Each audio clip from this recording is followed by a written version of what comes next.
Hi you guys, Caitlin here. I woke up again because I just had a dream that really impacted me. And I've actually had this message be coming to me for a while, but I was sitting on it because I was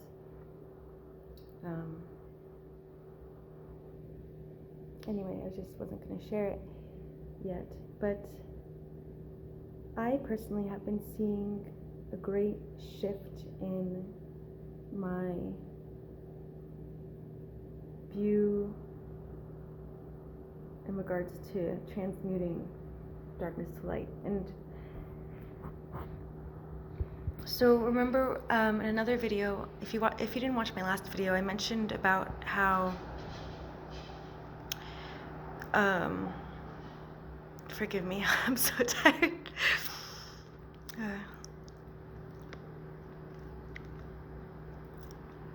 I was talking about how the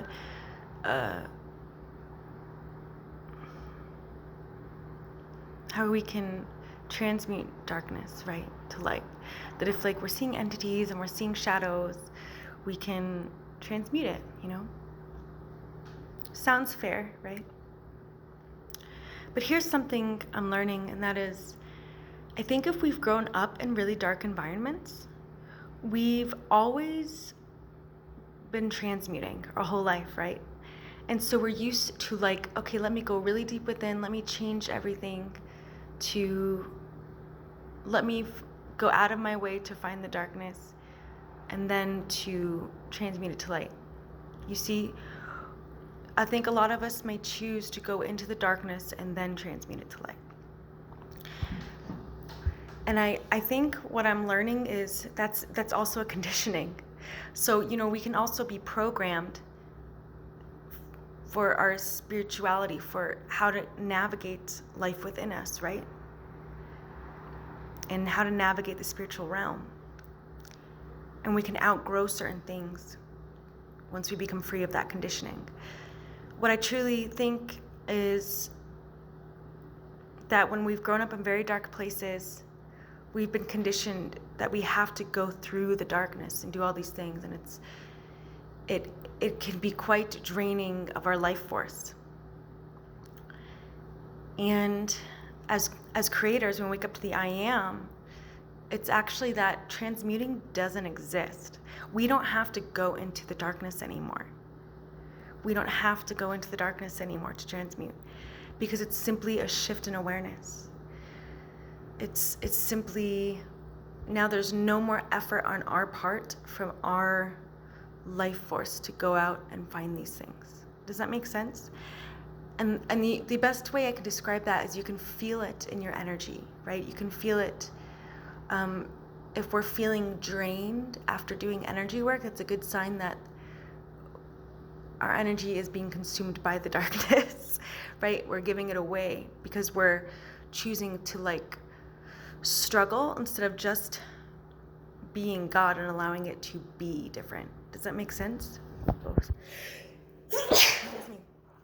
And where I think this belief also comes in is that of the light worker. Now this is the message that I've been sitting on. I now don't believe in light working anymore, because when you see the videos on light working, it's almost like you're a victim to the darkness. You're a victim of the world, right? So it's not properly positioning you in your authority, in your power as God or creator. And I think I really finally just released that belief today after the dream. And I was like, oh my gosh, I don't have to go into the darkness anymore to transmute. I don't have to go to the darkness anymore. I don't have to go through that. And it's like just allowing it to be easy and allowing it to be effortless and allowing myself to be God means I can just think something is light and it turns to light, right? I could see the dark and say, oh, that's light, and it's light, right? I don't have to go through all the I don't have to go out of my way to look for the dark and like cut it down with a sword or something. That's kind of like what I was thinking, and I know I'm not the only one who's been trained with that thinking, where it's like we have to go into the darkness and we're warriors of the darkness, right? And maybe that could be really deep conditioning from the church. But we don't have to do that anymore. You're freed, I am freed, and yeah, I just hope that this can lift a great burden off of you.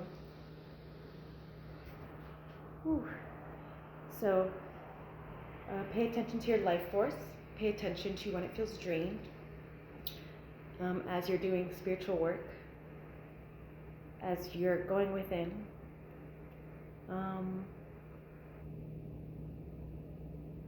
Yeah. I think that's really it. But thank you for being here, and let me know in the comments if this resonates with you. See you next time.